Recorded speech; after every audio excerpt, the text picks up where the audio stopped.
வெறும் 10,000 ரூபாய். இத வச்சு ஒரு பெரிய தொழிலை உருவாக்க முடியுமா? ஒரு சாதாரண ஃபேக்டரி ஊழியர் தன்னோட அம்மா செஞ்ச ஒரு சமையல் குறிப்பை வச்சு எப்படி ஒரு வெற்றிகரமான பிராண்டை உருவாக்குனார்? வாங்க, கண்ணனோட இந்த இன்ஸ்பைரிங்கான கதையை நாம இப்ப பார்க்கலாம். இப்போ நீங்க பாக்குற இந்த தொகைதான் வெறும் 10,000 ரூபாய். ஒரு முழு தொழிலுக்கான அஸ்திவாரமே இதுதான் சொன்னா நம்புவீங்களா? பெரிய முதலீடோ பெரிய திட்டங்களோ எதுவுமே இல்ல, வெறும் 10,000 ரூபாய் தான். இது எப்படி சாத்தியமாச்சுன்னு தெரிஞ்சுக்கலாமா? ஒரு கனவு, அது தொடங்குறதுக்கு என்ன வேணும்? ஒரு பெரிய முதலீடா, இல்லனா ஒரு பிரமாதமான யோசனையா? இந்த கேள்விய மனசுல வச்சுக்கோங்க. ஏன்னா ஒரு சின்ன தொடக்கத்துல எவ்ளோ பெரிய சக்தி இருக்குங்கிறத பத்தி தான் நம்ம இப்ப பார்த்து போறோம். சரி, வாங்க நம்ம கதையோட ஹீரோ கண்ணனை பார்க்கலாம். 28 வயசான கண்ணன் நம்மள பல பேர மாதிரி ஒரு தொழிற்சாலையில சாதாரண சம்பளத்துக்கு வேலை செஞ்சுட்டு இருந்த ஒரு இளைஞன். அவனோட வாழ்க்கை ரொம்பவே சிம்பிளா சாதாரணமா தான் போயிட்டு இருந்துச்சு, ஒரு நாள் வரைக்கும். பாருங்க, ஒவ்வொரு பெரிய கண்டுபிடிப்புமே ஒரு சின்ன பிரச்சனையிலிருந்து தான் ஆரம்பிக்கும். கண்ணனுக்கும் அப்படிதான். காலையில அவசர அவசரமா ஆபீஸ் போறவங்களுக்கு ஆரோக்கியமா சாப்பிடறதுக்கும் எதுவும் இல்ல, அதே சமயம் பட்ஜெட்டுக்குள்ளேயும் எதுவும் கிடைக்க மாட்டேங்குதுன்னு அவன் கவனிச்சான்.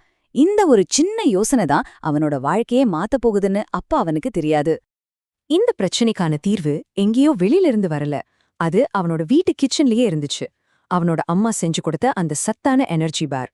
பாரம்பரியமும் ஆரோக்கியமும் கலந்த அந்த சிம்பிளான ரெசிபி தான் ஒரு பெரிய பிசினஸ்க்கான முதல் படியா அமைய போகுது. ஒரு நல்ல ஐடியா கிடைச்சா மட்டும் போதுமா? அதை நிஜமாக்குறது தான் அஸ்லி சவால். கண்ணனோட வாழ்க்கையிலயும் அந்த கஷ்டமான கட்டம் வந்துருச்சு. அடுத்த 2 வாரங்கள் அவனோட பொறுமைய முழுசா சோதிக்க போகுது. வேலை முடிஞ்சு ராத்திரியில கஷ்டப்பட்டு செஞ்ச அந்த பார்களை எடுத்துக்கிட்டு கண்ணன் ஒவ்வொரு கடையா ஏறி இறங்குனான். ஆனா போன இடத்துலெல்லாம் அவனுக்கு கிடைச்ச ஒரே பதில் வேண்டாம். ஒரு கடை 2 கடை இல்ல, அவன் தட்டின பல கதவுகளும் மூடியிருந்துச்சு. ஒவ்வொரு நிராகரிப்பும் அவனோட நம்பிக்கைய கொஞ்சம் கொஞ்சமா உடைச்சுது. கிட்டத்தட்ட முயற்சியே கைவிடுற நிலைமைக்கே போயிட்டான்னு சொல்லலாம். இந்த 2 வார போராட்டம் தோல்வியில தான் முடிய போகுதுன்னு அவன் நினைச்சப்போ ஒரு சின்ன ஒளிக்கீச்சு தெரிஞ்சுது. அவனோட விடாமுயற்சிக்கு பலன் கிடைச்ச அந்த திருப்புமுனை. வாங்க அத பத்தி பார்க்கலாம். அத்தனை நிராகரிப்புகளுக்கு பிறகு கடைசியா ஒரு காஃபி ஷாப் ஓனர் கண்ணன் மேல நம்பிக்கை வச்சார். சரிப்பா, ஒரு 20 பார் குடு, வித்து பாப்போன்னு சொன்னார்.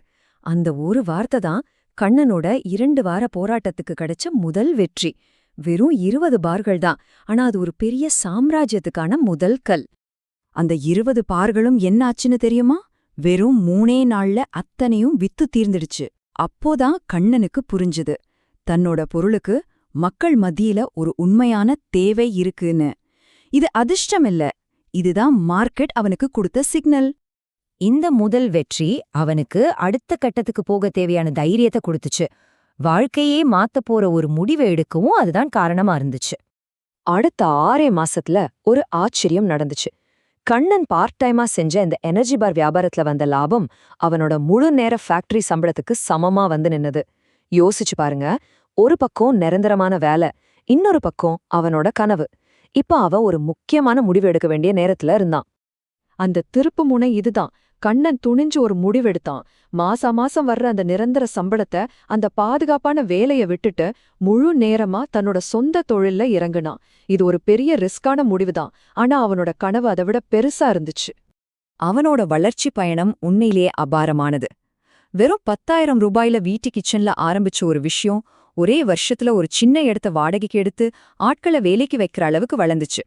3வது வருஷத்துல 15 ஊழியர்கள், 100க்கும் மேற்பட்ட கடைகள்னு ஒரு சின்ன நிறுவனமாவே உருவெடுத்துச்சு. இதுதான் விடாமுயற்சியோட உண்மையான சக்தி. சரி, கண்ணனோட கதையிலிருந்து நாம எல்லாரும் கத்துக்க வேண்டிய முக்கியமான பாடங்கள் என்னென்னு இப்ப பார்க்கலாம். கண்ணனோட கதையிலிருந்து நம்ம கத்துக்க வேண்டியது 3 முக்கியமான விஷயங்கள். 1, பணத்தை விட தைரியம்தான் முக்கியம். வெறும் 10,000 ரூபாயை வச்சுக்கிட்டு அவன் பிசினஸ்ல இறங்குனதுக்கு காரணம் அந்த தைரியம்தான். 2வது, தோல்வி ஒரு நல்ல பாடம். ஆரம்பத்துல கடைகள் நிராகரிச்சதும் சில சமயம் தயாரிப்பு வீணானதும் அவனுக்கு வியாபாரத்தோட நுணுக்கங்களை கத்துக் கொடுத்துச்சு. கடைசியா சாக்கு போக்கு சொல்லாம செயல்ல இறங்கணும்.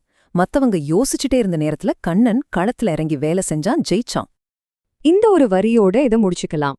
வாழ்க்கையில நாம எடுக்கிற மிகப்பெரிய ரிஸ்க் எதுன்னா எந்த ரிஸ்க்குமே எடுக்காம இருக்கிறது தான். கண்ணன் அந்த ரிஸ்க எடுத்தான், ஜெயிச்சான். நாமளும் நம்ம கனவுகளுக்காக ஒரு சின்ன அடியாவது எடுத்து வைக்கலாமே. யோசிச்சு பாருங்க. கண்ணன் மாதிரி இன்னும் பல பேரோட ஊக்கமளிக்கிற கதைகளை நீங்க தொடர்ந்து பார்க்கணும்னா இந்த வீடியோவை லைக் பண்ணி உங்க நண்பர்களோட ஷேர் பண்ணுங்க. மறக்காம சப்ஸ்கிரைப் பண்ணி அந்த பெல் பட்டனையும் அழுத்துங்க.